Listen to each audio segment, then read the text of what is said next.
dirigida número 6, que es sobre el texto que se titula El legado económico de la independencia del Perú, del profesor Contreras. Este texto es un texto bastante interesante y se complementa con otro texto que el profesor ha puesto en Paideia, un texto sobre si la independencia fue concebida o concebida. Esas dos lecturas se complementan bastante bien, entonces vamos a tocar también un poquito la producción.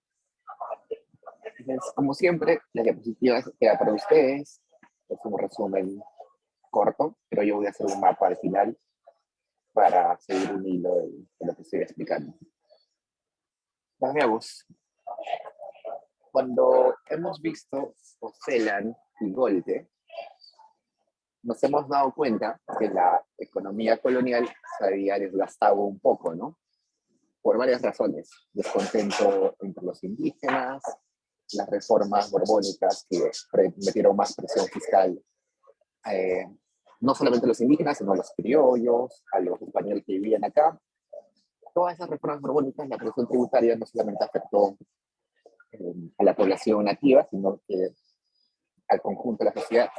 Pero la economía colonial se estaba desgastando. Además que había un montón de corrupción, la gente ya estaba en miseria en algunos casos, entonces sucede que todo eso empieza a desesperanzar a la gente que vive en el virreinato y a convencerlos de que el virreinato ya no es sostenible o que ya no debería existir y que debería reemplazar de nuevo. Entonces veamos qué sucede en el último periodo colonial. Los últimos 50 años del virreinato, de la colonia, van a suceder algunas cosas. Primero, el virreinato del Perú se vuelve más pequeño. El virreinato del Perú se vuelve más pequeño. Si nosotros recordamos, el virreinato del Perú llegó a ser muy extenso. Abarcaba lo que hoy es Colombia, Ecuador, Perú, parte de Chile, parte de Argentina, ¿no? Inclusive parte de la selva amazónica. Era enorme. Pero exactamente como era enorme, administrar un territorio tan grande era muy difícil. Lo que dictaminaba el virrey llegaba a lo que hoy es Chile con meses de retraso, ¿no? Semanas o meses de retraso. Lo que decía el rey en España, nadie se enteraba en el Perú, se enteraban después de semanas, ¿no? Inclusive meses. Entonces, esa dificultad de administrar un territorio tan grande, lo que obliga a los Borbones es partir administrativamente al Perú. Entonces, el Perú se queda con un pedazo más pequeño, se crea la Capitanía de Buenos Aires, se crea el Reinato de Quito, si no me recuerdo. Entonces, se parte el virreinato en varios pedazos. Veamos un mapa para que veamos el virreinato del Perú.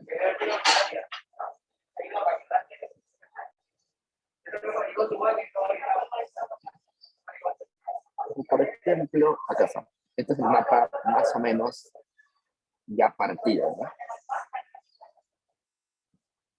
Tenemos Perú, que está en azul, ya se partió un montón. Se ha creado la audiencia de Panamá, la audiencia de Lima, la audiencia de Santa Fe. Se parte, ¿no? La audiencia de Quito. Eso va a provocar un montón de cosas. Vamos a ver.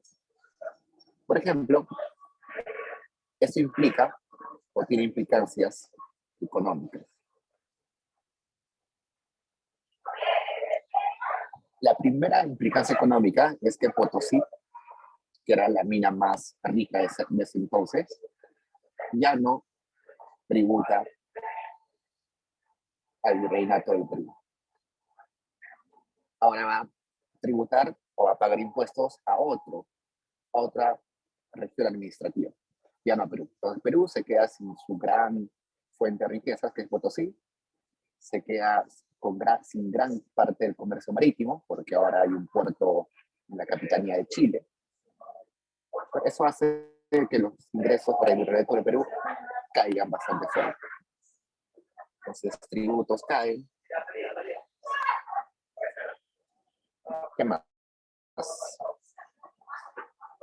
El mercado se hace más pequeño, ¿no? Un mercado más pequeño. Si había un productor, no sé, de textiles en Lima, ahora tiene un mercado más pequeño para comerciar sus bienes. Como ahora tenemos pequeñas regiones administrativas, es como otro país, ¿no? Si tú quieres venderle a lo que hoy es Chile, tenías que pasar una frontera, una aduana, pues tu mercado se vuelve más pequeño. Por otro lado, también sucede que ahora ya no hay monopolio. En alguna parte Ofeland dice que España, el Reino de España, obligaba a sus colonias a comerciar solamente entre ellos y con el Reino de España. No permitía, por ejemplo, que los que vivían en el Virreinato de Perú comercien con los ingleses, con los franceses. No se permitía. Ahora, hacia el final del periodo colonial, los comerciantes, los peruanos, podían comerciar con los franceses, con los ingleses. Entonces se abre un mercado más grande en términos internacionales. El problema con esto es que es el siguiente. Resulta que cuando se abren o uno ya puede conversar con otros territorios, los productos peruanos no son de buena calidad, mientras que los productos extranjeros son de calidad. Entonces, resulta que como había un monopolio, la gente no se esforzaba, ¿no? Si yo soy el único que produce zapatos y no tengo competencia, entonces voy a producir zapatos de mala calidad a precios altos. Ahora que se abre el mercado internacional, esas empresas no eficientes terminan quebrando. Y eso ocasiona de que gran parte de las empresas o fábricas textiles o fábricas de alimentos terminen cerrando en el Perú porque eran ineficientes. Otra implicancia, bueno, esa es mi implicancia, sino es otro fenómeno del fin del virreinato, es el crecimiento demográfico. Al inicio de la colonia hubo un montón de muertes de indígenas, con la mitad minera en Potosí muere un montón de indígenas, con las migraciones y la cantidad de enfermedades nuevas que traen los españoles que muere un montón de indígenas. Pues ese periodo se termina y ahora la población indígena vuelve a crecer. Los extranjeros que migran a Perú ya migran en mayor cantidad. En ese sentido, población tanto nacional como que extranjera empiezan a crecer. Entonces, en ese sentido hay un cambio demográfico importante. Otra cosa que sucede en este periodo, que ya lo hemos mencionado, son las reformas borbónicas, ¿no? Las reformas borbónicas, que es básicamente mayor presión fiscal, más tributos para todas las clases sociales. ¿Qué más? También hay algunas reformas políticas.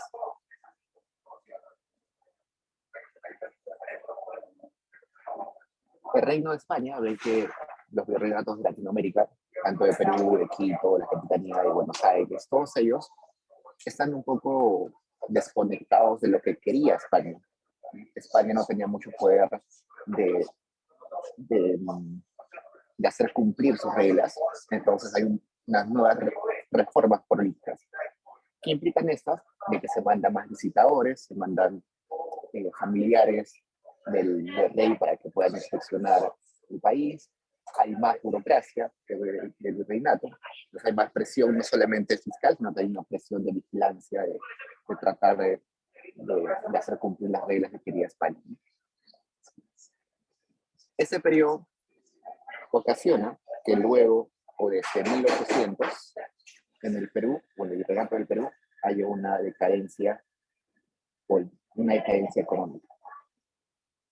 Este último periodo virreinal se caracteriza porque hay un retroceso económico, varias empresas se retiran, el mercado se vuelve más pequeño, hay más presión fiscal y por tanto los que producen ya no quieren producir para no pagar impuestos altos.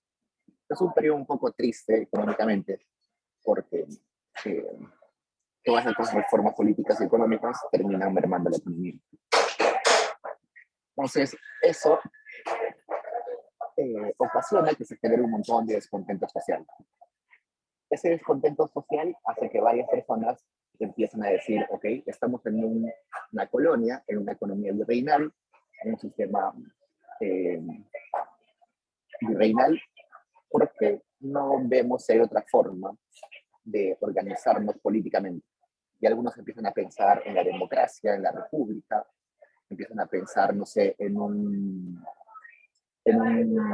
gobierno asambleísta, gobierno parlamentario, otros empiezan a pensar en cambiar de rey.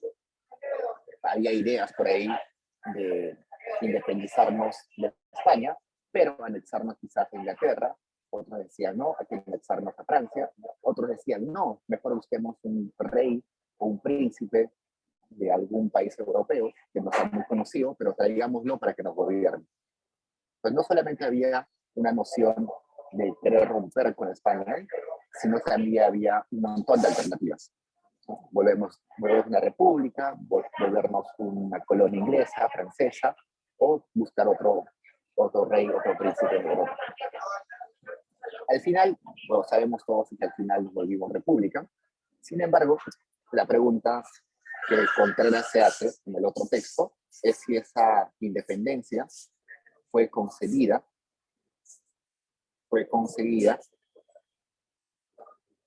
o fue concebida. Nosotros en el colegio hemos estudiado la independencia y lo más probable es que nos hayan enseñado que la independencia fue conseguida. Pero eso solamente es un aspecto o una de las teorías de por qué nos volvimos independientes. Pues veamos qué nos dice cada una de estas teorías. Los que dicen que la independencia fue concedida nos dicen de que el Perú nunca quiso ser independiente, sino fue obligada a independizarse. ¿Esto qué quiere decir? Quiere decir que todo el resto de América Latina ya se había independizado. Perú era el último que seguía siendo una colonia española, y los demás países como Venezuela, Argentina, Chile, veían el virreinato del Perú como una amenaza. ¿Por qué? Porque en el Perú todavía había militares españoles que estaban acá, ¿no? Porque todavía era un virreinato. Entonces, no era seguro para ellos tener muy cerca al ejército español. Habían logrado su independencia esos países, pero tenían miedo de que todavía haya tropas españolas en el continente. Es por eso que a esos países les interesaba un montón ayudar al Perú para que se vuelva independiente, para votar a sus tropas españolas. Entonces, esta teoría nos dice que San Martín y Bolívar son las figuras centrales de la independencia, porque ellos vinieron motivados a proteger las independencias de sus países, de Venezuela y de Argentina, ¿no? No porque los querían ayudar o porque veían o porque los mismos peruanos pidieron que vengan, sino ellos vinieron con la intención de proteger a sus países. El teórico o el escritor o el historiador más conocido que defiende esta idea es Bonilla. Seguro van a encontrar algunos libros de él. Él es el que defiende esa idea. Entonces, lo que nos dicen es que la capital de Perú, Lima, era una capital contrarrevolucionaria. La revolución era independizarse, pero Lima, al seguir siendo un territorio virreinal, estaba en contra de esa independencia. Pero lo curioso, según Bonilla, es que nadie en Lima quería independizarse y nos obligaron a independizarnos. Y como nos obligaron a independizarnos, fue una independencia impuesta. Es decir, lo aceptamos a regañadientes, ¿no? Lo aceptamos de mala gana. Y como lo aceptamos de mala gana, no nos preocupamos en terminarla bien, en establecer un sistema muy bueno o eficiente. Dejamos esa independencia inconclusa. Una vez que San Martín y Bolívar votaron a los militares, a los españoles militares, los peruanos como no queríamos independizarnos, no terminamos el proceso de crear instituciones para que sea una república totalmente bien organizada. Que por eso nos dice que es una república inconclusa. Y esa independencia inconclusa termina de que nosotros no sabíamos qué hacer, nos vemos independientes pero sin un plan, y finalmente dependemos de los ingresos. Como no podíamos hacernos cargos de nosotros mismos, porque no sabíamos cómo, empezamos a depender de los ingresos. Y según Bonilla nos volvemos como una semicolonia inglesa. Y bueno, podemos acuñar ese término que es libertad por la fuerza, ¿no? Una independencia por la fuerza. La otra teoría que habla sobre la independencia es la conseguida. Y esta es la independencia o la teoría que nos han enseñado en el colegio. Es una teoría que es nacionalista, porque dice que los peruanos nos independizamos porque queríamos y porque nosotros lo buscamos. Entonces, esa idea de independencia la plantea Basadre. Nosotros hemos estudiado en el colegio Basadre a detalle. Y Basadre decía que la independencia se hizo en 2 etapas. La primera etapa es una en la cual son los peruanos los que se rebelan, las rebeliones. Esas rebeliones eran regionales, algunos criollos, y en especial la de Tupac Amaru. Pues Tupac Amaru empieza el proceso revolucionario de buscar la independencia, pero lamentablemente sus seguidores terminan completando ese proceso. Y es en la segunda etapa en la cual recién viene la ayuda de San Martín y de Bolívar. Pues San Martín y Bolívar no son figuras centrales de independencia, sino simplemente son los que complementan un proceso que ya había empezado con Tupac Amaru. Entonces, nos plantea Basadre que la independencia no fue una libertad por la fuerza, sino que fue una toma de conciencia. Los peruanos tomamos conciencia y decidimos independizarnos, buscar la independencia.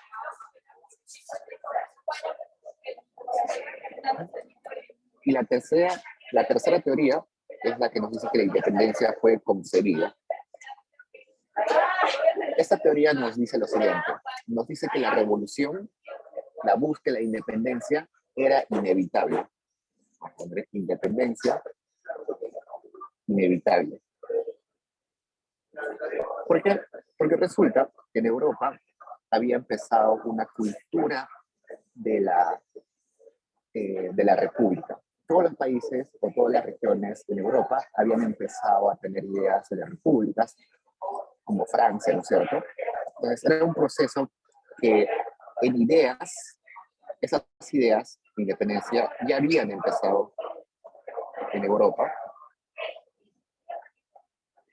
Entonces la mentalidad de Europa ya estaba cambiando e inevitablemente esa mentalidad iba a terminar contagiando a todo el mundo. El pensamiento liberal, tarde o temprano, se iba a contagiar a América Latina y nos íbamos a independizar, sea con la ayuda de Venezuela, de Argentina. Entonces, simplemente no nos independizamos porque queríamos, y nos independizamos porque nos obligaron, simplemente porque era inevitable. Esta idea la sostiene Natalia Sobrevilla.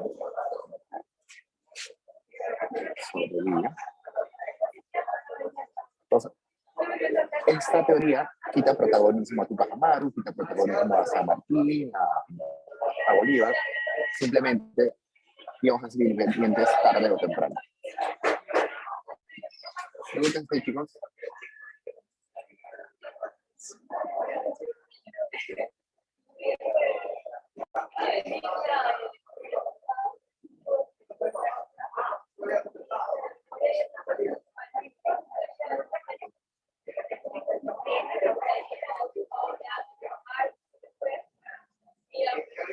Ok, sigamos. Entonces,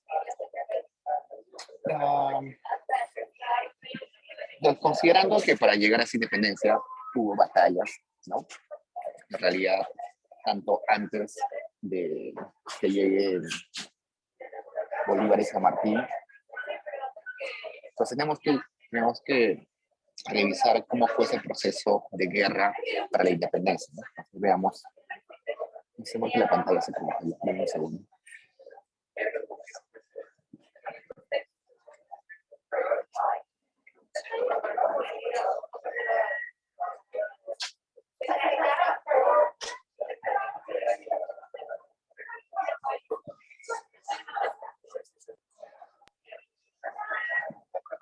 Ok, ahora sí.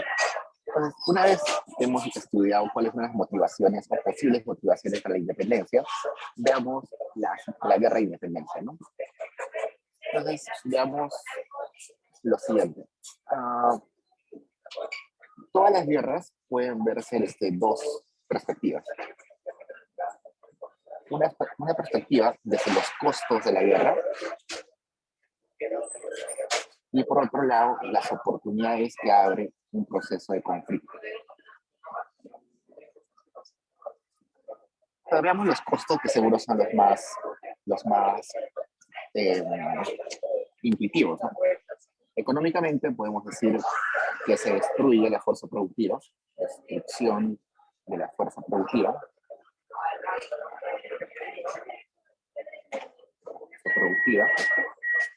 ¿no? Un montón de fábricas son tomadas por los, por los ejércitos y son destruidas.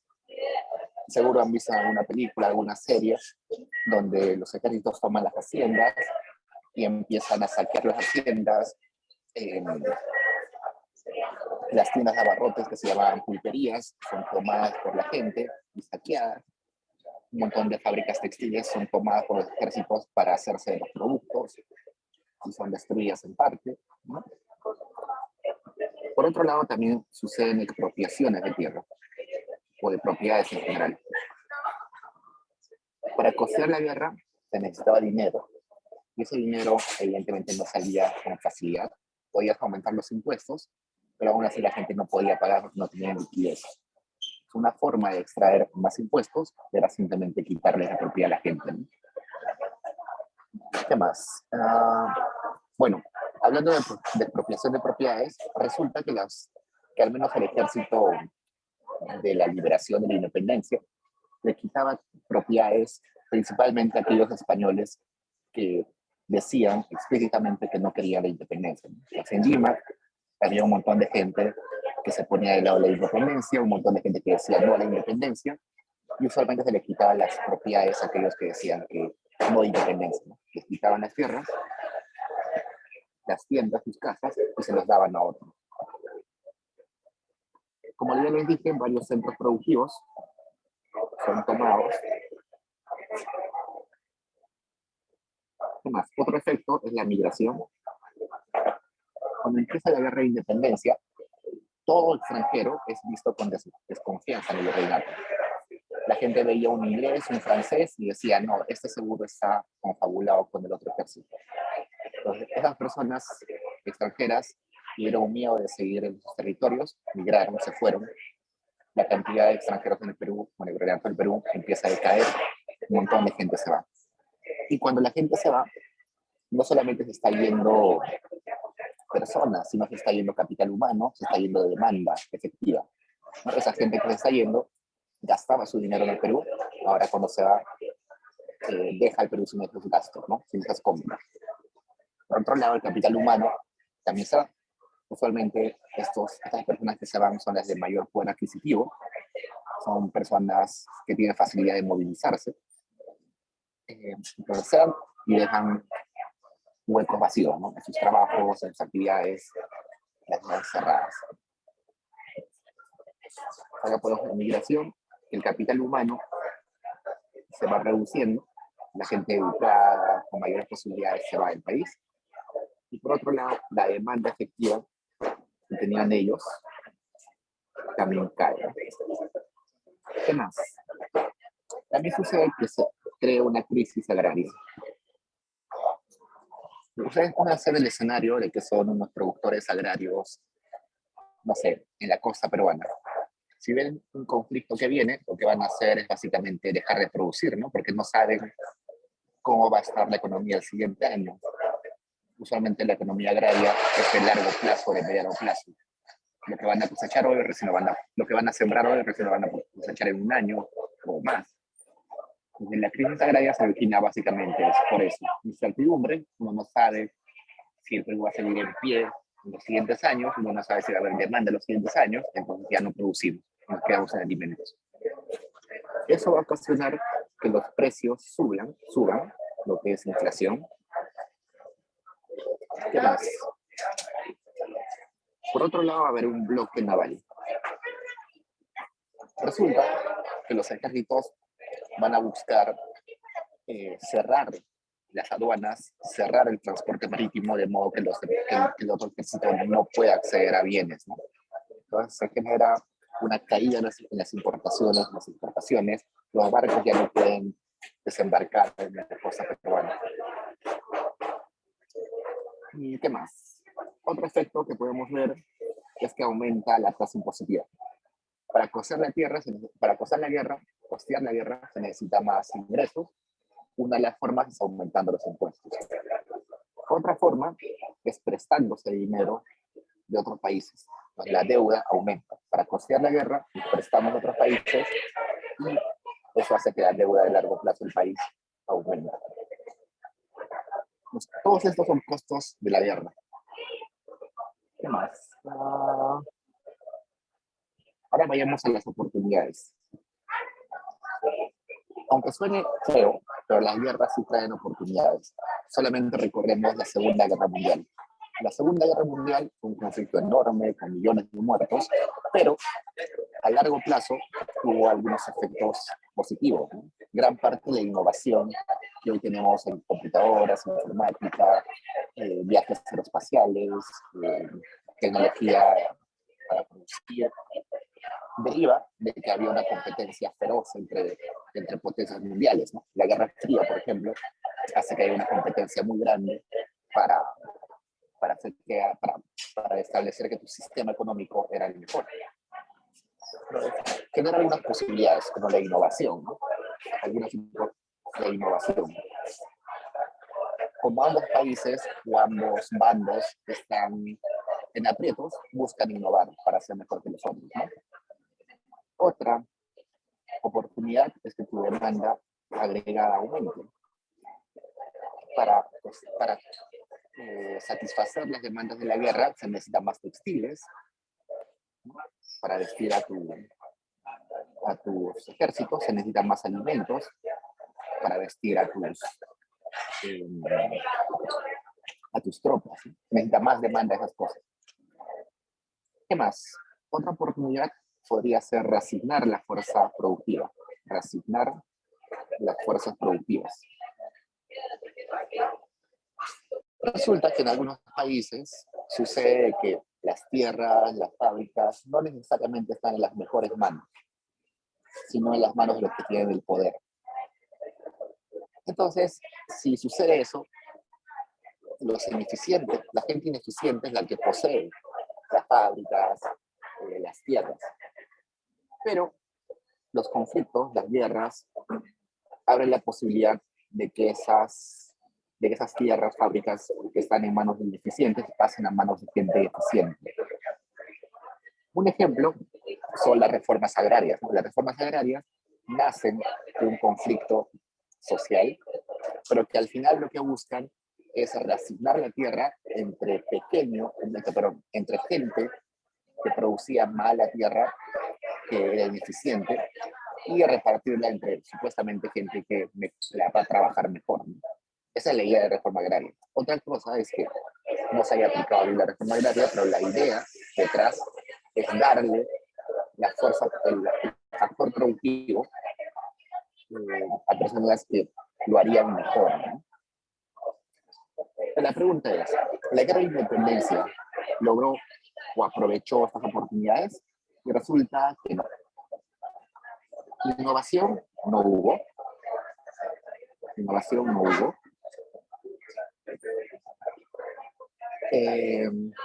Reasignación de fuerzas productivas no hubo. Alimentos tampoco creció la demanda. Lo único que aprovechó la guerra de independencia es el aumento de la demanda de textiles.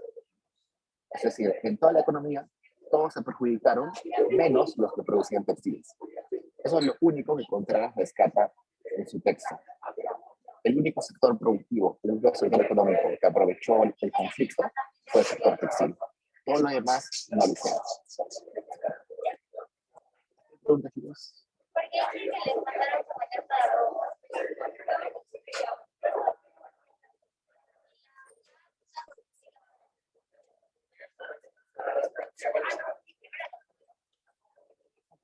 Luego de esta guerra de independencia, bueno, el ejército liberal que protege la independencia es el que gana, ¿no? Y hay una parte en la cual Contreras va a decir que esta guerra la ganan los buenos políticos, pero eran malos en economía y administración.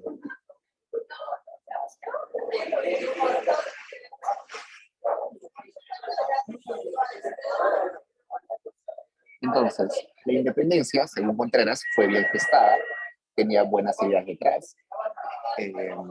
Se creó una república más o menos estable, con algunas instituciones bien formadas, pero una vez que ganaron, no sabían cómo organizar su economía, no sabían cómo organizar su estructura pública.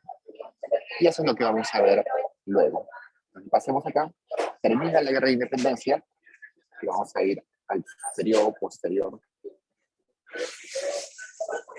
o luego de la independencia. Luego de la guerra.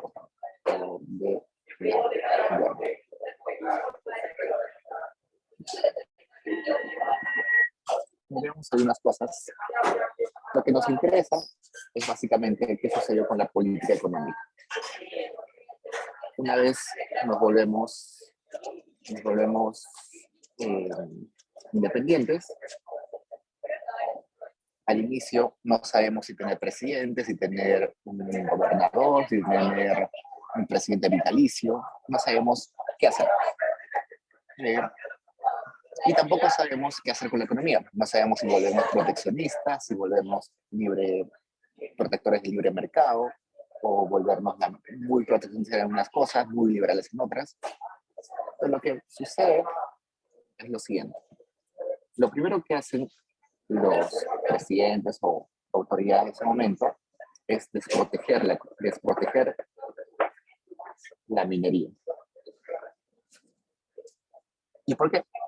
Resulta que la minería había sido el eje de la colonia, ¿no? Básicamente, toda la riqueza de la colonia, toda la riqueza que se llevaron a España, había sido de la minería.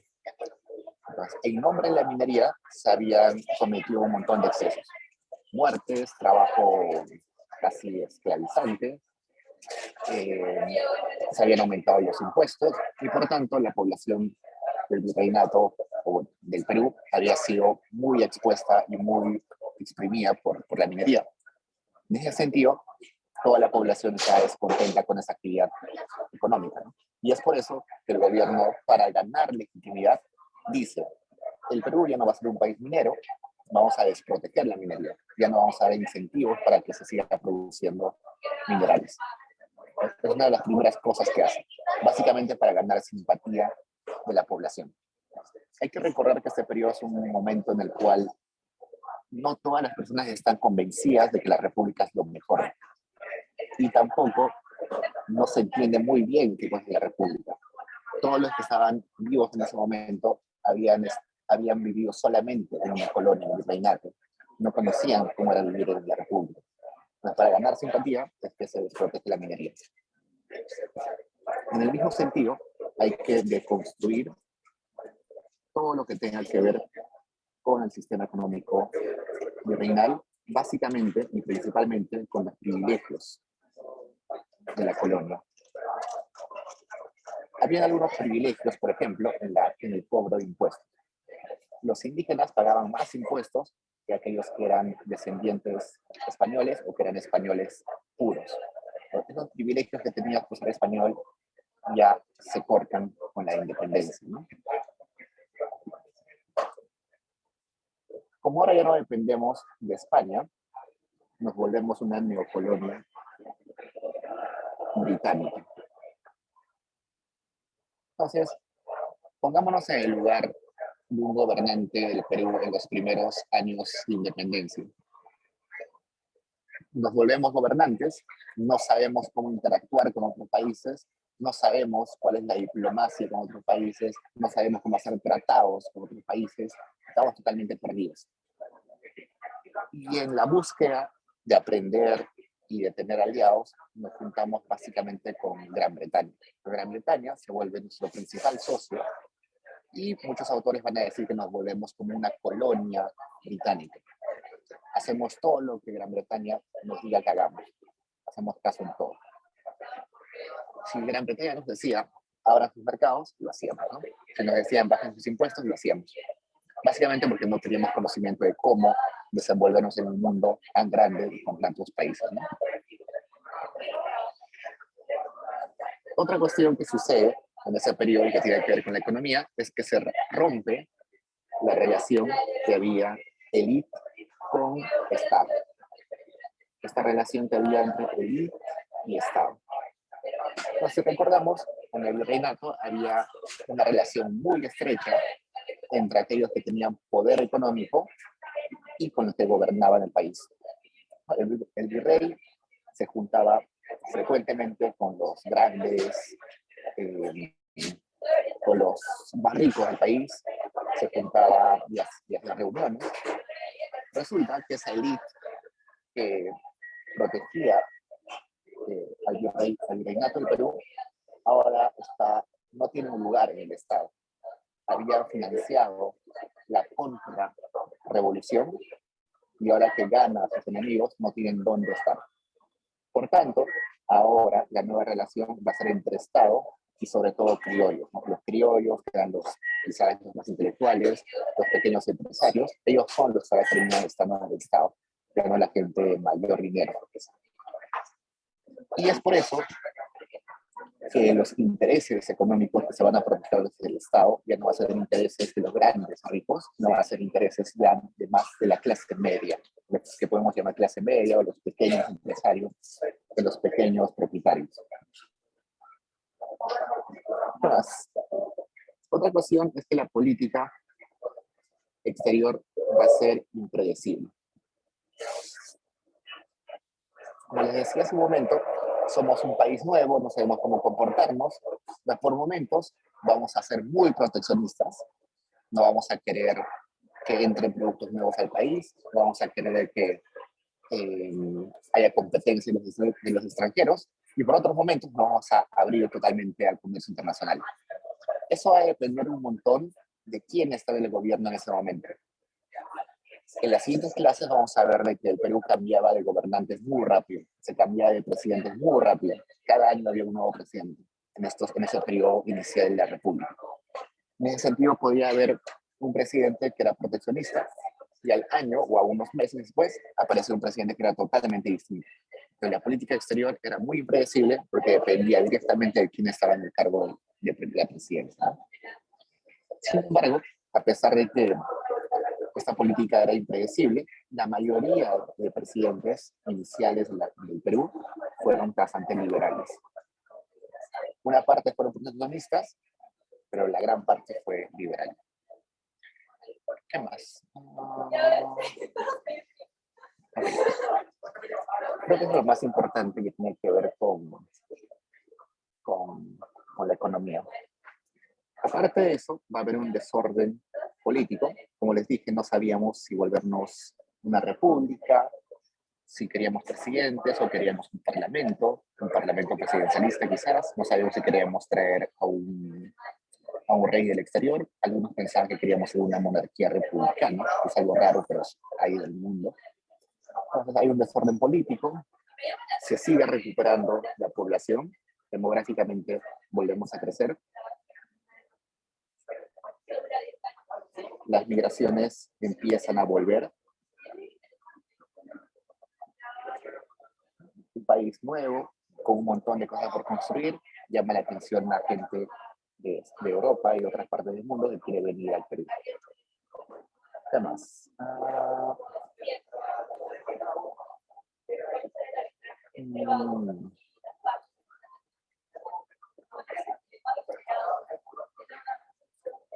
Otra cosa que podemos rescatar de esto es que el Perú ya no se vuelve, ya no es principalmente minero, sino se vuelve exportador.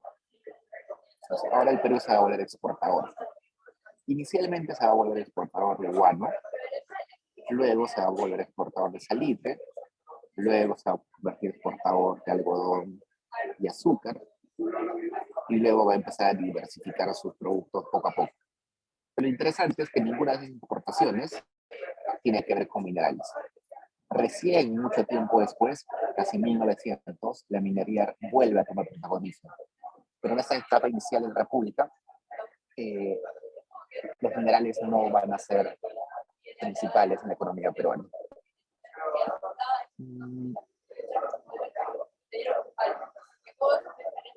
¿Qué más? En el caso del guano, el guano va a ser algo que vamos a estudiar con más detalle en las siguientes clases, pero cuando estudiamos el guano, quiero que tomen en cuenta que ese proceso del gran boom guanero terminó siendo una enfermedad holandesa. Una enfermedad holandesa dice lo siguiente: un país es muy rico, ¿no? Veamos acá, esto es, supongamos, el PBI, este es el tiempo. Un país está estancado, no crece mucho, y de un momento a otro se descubre un mineral o una materia prima en el periodo T1. Este país que estaba estancado, no crecía mucho, con ese descubrimiento de ese mineral empieza a crecer un montón. Pero va a llegar un momento en el cual ese mineral, que puede ser oro, plata, o una materia prima que puede ser guano, salitre, o litio, no sé, cualquier cosa, gas, por ejemplo, se le acaba en el periodo T2. Resulta que cuando se le acabe esos recursos, va a terminar estando en la misma situación que estaba antes de haber descubierto el recurso natural. Entonces, se llama enfermedad holandesa porque el primer ejemplo que se tomó en la academia fue lo que le pasó a Holanda. Holanda descubrió que tenía yacimientos de gas en cantidades sumamente grandes, y cuando se le acabó el gas, resulta que estaba peor que cuando descubrió el gas, sus yacimientos de gas. Entonces, eso se llama una enfermedad holandesa. Tú tienes la bendición, entre comillas, de tener un recurso muy abundante, lo explotas con muchas ganas, te beneficias de eso, pero resulta que tu bienestar, el bienestar de tu país no mejora. Al contrario, puede estar peor que al inicio. Estas enfermedades holandesas es algo que vamos a estudiar en la siguiente clase con el ejemplo del guano. Bueno, no, después del paseo, con el ejemplo del guano. ¿Qué más? ¿Tienen preguntas, chicos?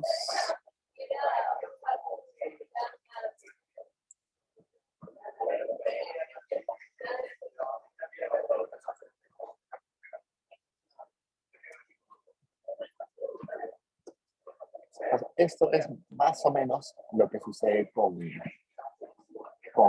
el Perú en los primeros años de la independencia. La siguiente semana vamos a ver qué pasa en términos fiscales, cuánto recauda la República Peruana, cuánto gasta el gobierno peruano, y vamos a ver de que recaudaba muy, pero muy poco, y evidentemente por eso invertía en obras públicas, en programas sociales muy poco. A eso se le va a llamar un equilibrio de bajo nivel. Nosotros sabemos que en una economía debe haber un balance, ¿no? Para que no haya deuda, los ingresos tienen que ser iguales a los gastos, ¿no? Que en el caso de un gobierno debería ser la recaudación, que son los ingresos básicamente, tiene que ser igual al gasto público. Entonces, cuando la recaudación es altísima, el gasto también es alto. Entonces, si se cumple esto, más o menos, no hay déficit, no déficit, y por tanto la deuda no crece.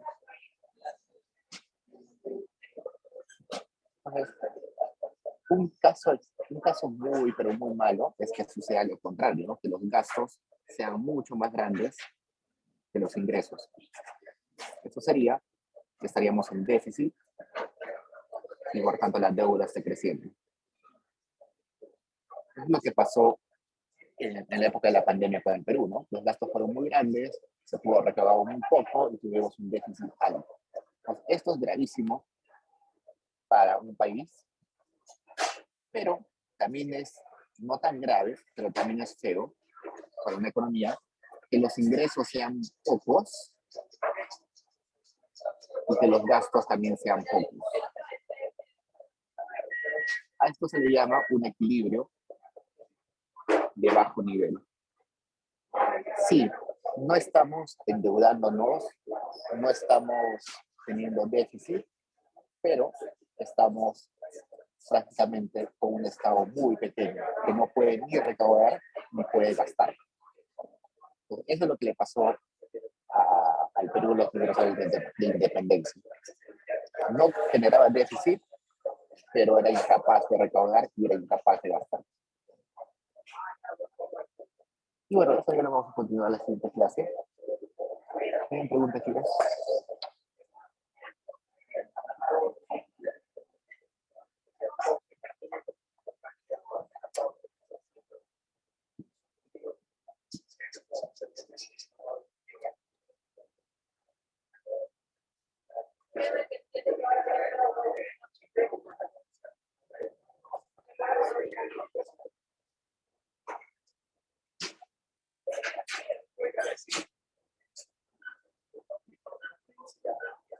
A ver, quiero ver el control aquí de la está programando.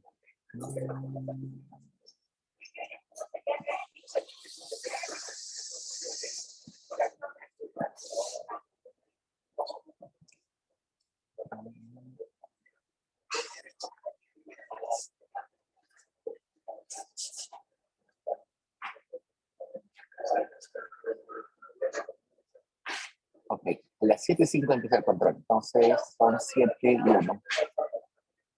¿Tienen preguntas sobre Golder o Pelan? Tenemos 4 minutos.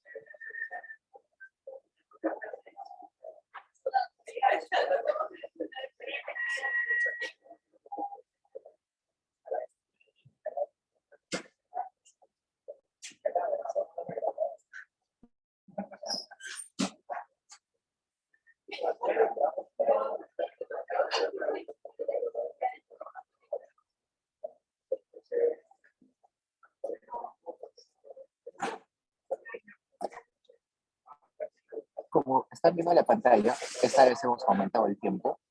Creo que la semana pasada fueron 45 minutos, ahora van a ser 50 minutos. Van a ser, si no me recuerdo, 3 preguntas obligatorias y 2 preguntas para escoger una de ellas. Entonces, en total le tienen que responder 4 preguntas, pero tienen la opción de responder una de 2. O sea, le vas a dar 2 preguntas y responden una.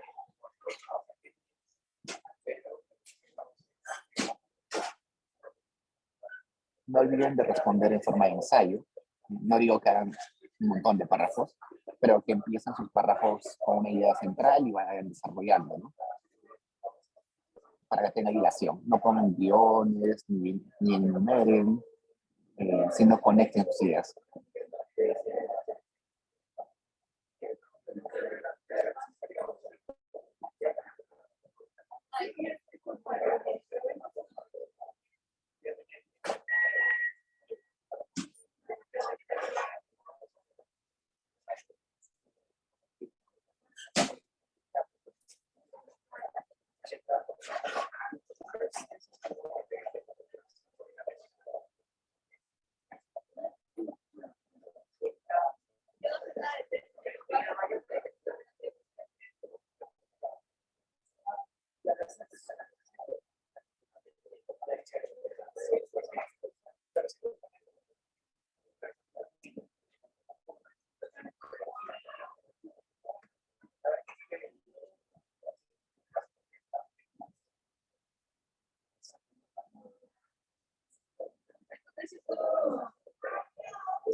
tarde, chicos. Ya empezó el control. Tienen 50 minutos. Cualquier cosa voy a estar conectado si tienen problemas.